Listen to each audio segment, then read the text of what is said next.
going to start out with, I'm going to do just a simple value study this time.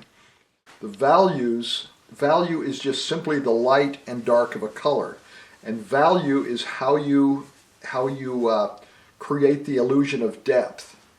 Now I'm going to start out. I'm using a not quite so good photograph, and I'll explain to you how, if I just copy this, it's just going to look like I copied a photograph. It's not going to have any sense that maybe I went out in nature and painted it. Okay, so the first thing I'm going to do, I've got to establish my horizon across here. The horizon is just where my more foreground parts of the composition stop and the background begins.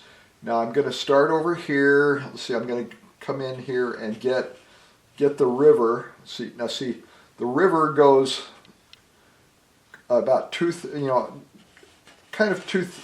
somewhere around 2/3 of the way across the canvas. Now I never want to bring this front of the river, this edge, down to the corner.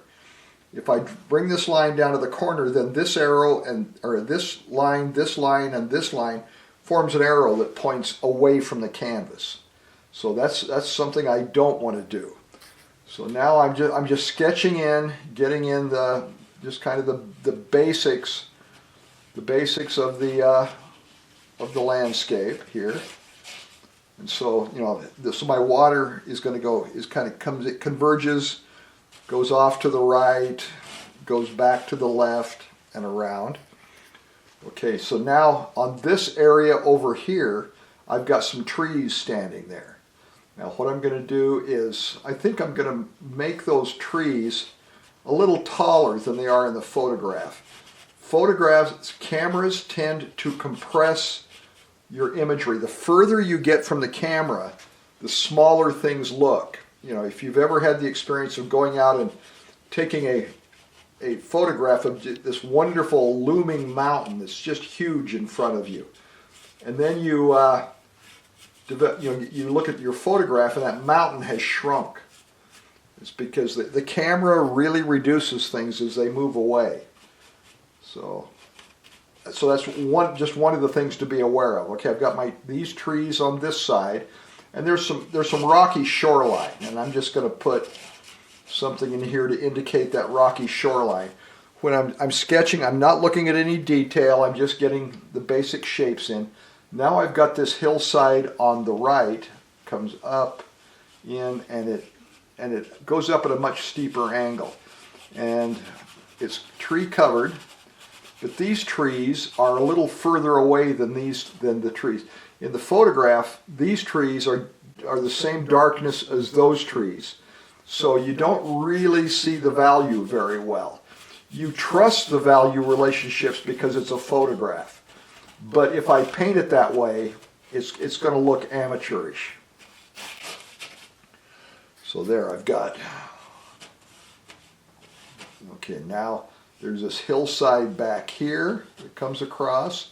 This hillside back here that's just kind of creates a little wall right there. And see how this is even with my drawing, this is the darkest. These areas here in the foreground are the darkest value. Then these trees shapes I've scumbled in a little bit lighter, and these back here a little bit lighter, and then this mountain. Now in this photograph, that mountain was way bigger.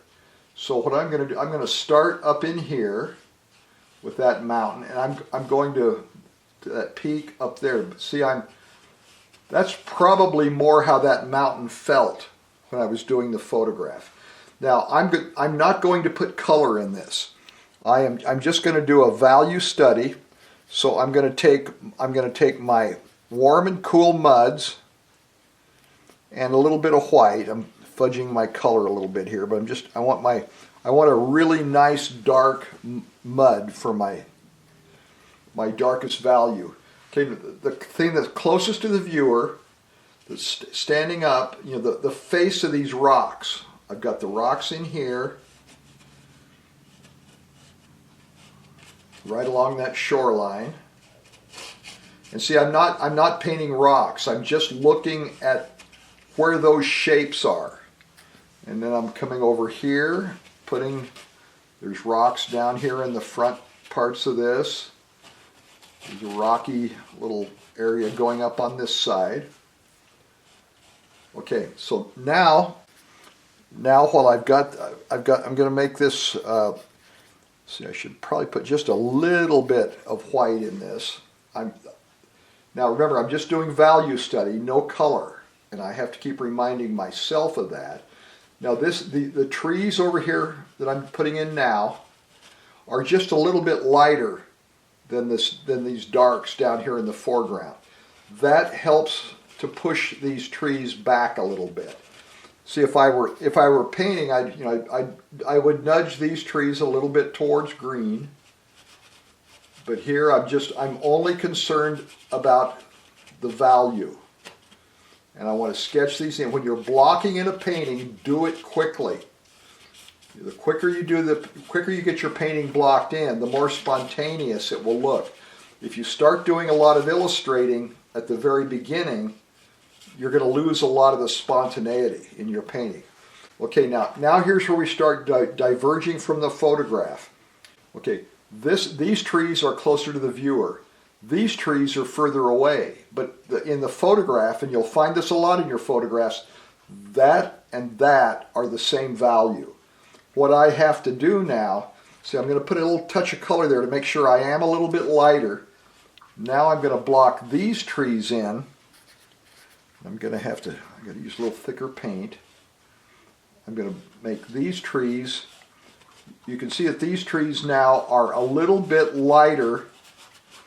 These trees going up this hillside are lighter than these trees. That makes them go back. That's how you create atmospheric perspective. And these trees are further back too, so see how I did a little cross-hatching with those trees? I do way less cross-hatching here. The viewer really, trees that far away, the viewer really wouldn't see all that cross-hatching.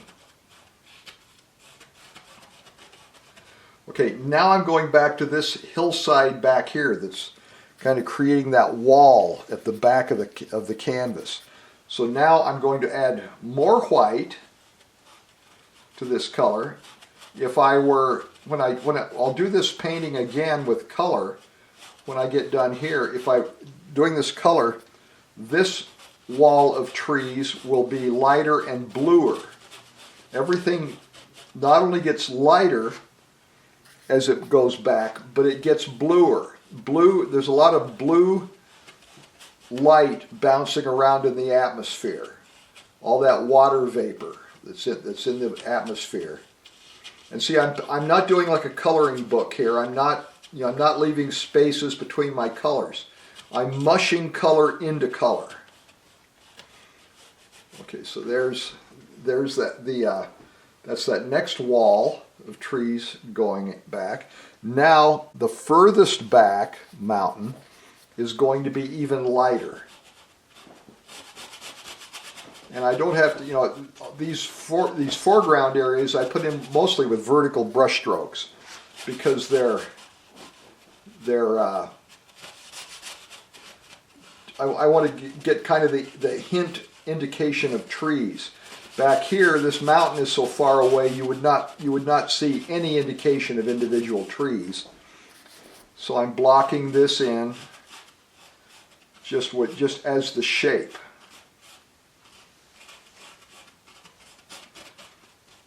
So see, you can already start to see the distance starting to happen. Okay, now what I'm going to do is I've got to take some consideration now for my reflections. And my reflections in the water, this is swiftly moving water. So my reflections are going to be a little lighter. Each individual image doesn't really have time to really affect the water, but I need these vertical brush strokes in the water in order. The water is just vertical brush strokes, and then later I will cross those with horizontal brush strokes, and it will give me a real realistic illusion of water. Now this area right here, now what I'm going to do here is I measure that reflection from the top of the reflection to the bottom, or the top of the trees to the bottom. Then I go down here and I see that reflection only goes down to there. You know, I don't measure the reflection, then come down to the water line to measure it. I measure the reflection from the base of that object. So I've got that a little too far down, but that's probably okay. With painting, a lot of times it's close is what's more important. Just getting something close. Okay, now the next thing I'm going to do is I'm just taking my mud, and I'm taking some mud and some white. My horizontal, I'm going to need a little more white. My horizontals are lighter than my dark, this is my lightest vertical value. So this is my lightest dark. Now, this horizontal stuff, the light's hitting the ground, and this is going to be a little bit lighter than that. The two reasons for that. One is when light hits that mountain, it bounces some light into the trees or on the ground, you know, eventually bounces that light a couple of times and gets to my eye. And each one of those bounces, it loses light. Down here on the ground, the light hits the ground and bounces to my eye. There's only one bounce. Plus, the ground doesn't reflect light like the trees, like the ground, pardon me, I take that back. The ground reflects light, which much better than the trees do. The trees absorb light. The ground reflects light. So there's that. Okay, now, so see, you can start to see, as loose and rough as this is, you can start to see distance happening. The first stage of your painting is to get the sense of atmosphere. Don't worry about the trees. Don't worry about the water. Don't worry about the mountain. Just get the silhouettes blocked in. Basically here I've got 1, 2, 3, 4, 5, and then the water 6. I've got 6 basic shapes. If you want to get your painting down to where you've blocked in between, well, probably between 5 and 7 shapes, much more than 7 shapes, the viewer is going to be too confused to read it accurately. Okay, now I'm going to my sky, and my sky is the source of the light. So my sky is the lightest value in the painting. Now there are exceptions. You know, you got stormy clouds. There's all kinds of atmospheric things. But what I'm showing here, this is analogous to doing the scales on the piano. And then, you know, once you understand kind of the structure, the note structure, then you can go play jazz. But until you've got that note structure down, any attempt at jazz is just banging on the keys. What I'm trying to show is just the basic, how does the atmosphere work? Now, there's my sky, and now down here, I'm putting the reflection of the sky in with vertical brush strokes.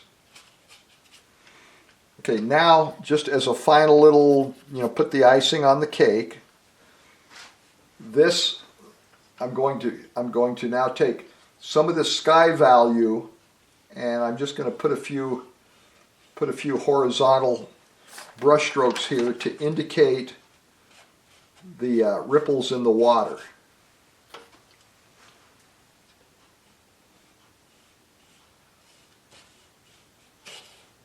And so there's the value study.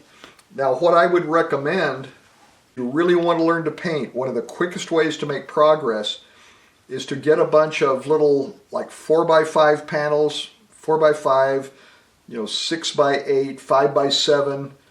This one is 8x10, and just take a bunch of bad landscape photographs and translate them into it. Just practice doing value studies. If you want to have a really good instructional thing on this, Bob Rome, R-O-H-M. Bob Rome has a book out called The Painterly Approach. The book is quite good, but the real gem of the book is about a 4-page section on value. And he explains in that how to do this exercise. He explains about 4 or 5 different ways to do it. And I would recommend, do hundreds of these. When I was first painting, I was doing, my instructor had me doing these value studies over and over and over and over. And it still took me a long time to learn this stuff, but I have to get to the point, if you look at this up close, it's an absolute mess. But if you look at it from a distance, you can see the atmosphere in it. There's a few little spotlights of canvas tone that are coming through and upsetting things. That's why it's important to run color into color. Don't be afraid. Don't be afraid with your trees. Don't be afraid to touch the next thing. Be sloppy. Mush the colors into each other. So anyway, there's the value study. So now I'll do a painting. I'll do a painting based on that value study.